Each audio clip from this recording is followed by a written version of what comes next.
العيش كله، فتحت معايا، عملت المنظر ده اللي هو 3، وكمان عملت اللي هو 4. وشوفي انت اللي تحبيه يعني اعملي زيه.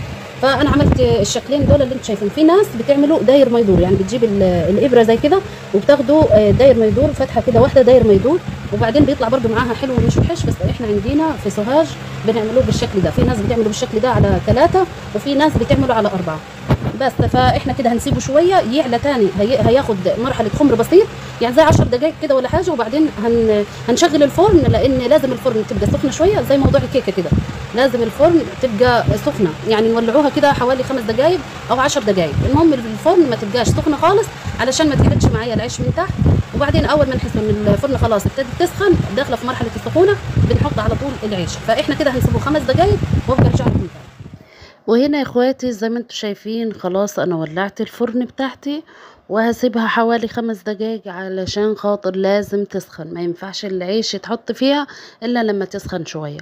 واول ما تسخن معايا ههدي النار من تحت شوية، وهخلي النار اللي فوق عالية خالص. اول ما بخلص الرص بتاعي بوطي العين اللي فوق، بخليها على الدرجة المتوسطة علشان العيش معايا ما يتحرقش.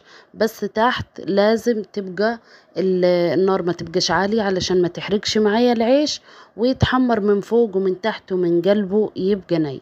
لان العيش الشمس كلنا عارفين ان بيبقى تخين شوية، فبياخد شوية سوا في الفرن، غير العيش المصري خالص. العيش المصري طبعا يدوبك بيشم النار زي ما بيقولوا، وبيطلع على طول مستوي خالص. ليه؟ لانه رهيف خالص. وغير العيش الشمس، العيش الشمس ما شاء الله بيبقى تخين شوية، فلازم ياخد السوا بتاعه كويس خالص في الفرن. طبعا انا هنا لازم ادوس على الرغيف تحت شويه، يعني لازم اطبطبه شويه. ما ينفعش هو وعالي احطه في الفرن على طول، هيكور معايا وهيعلى خالص خالص، فهيبقى وممكن يفرجع معايا. فلازم انا بضغط عليه شويه لتحت علشان يتدب شويه، والخمر بتاعه هيرجع تاني مع درجه الحراره. طبعا هنا خلاص ابتدى يحمر.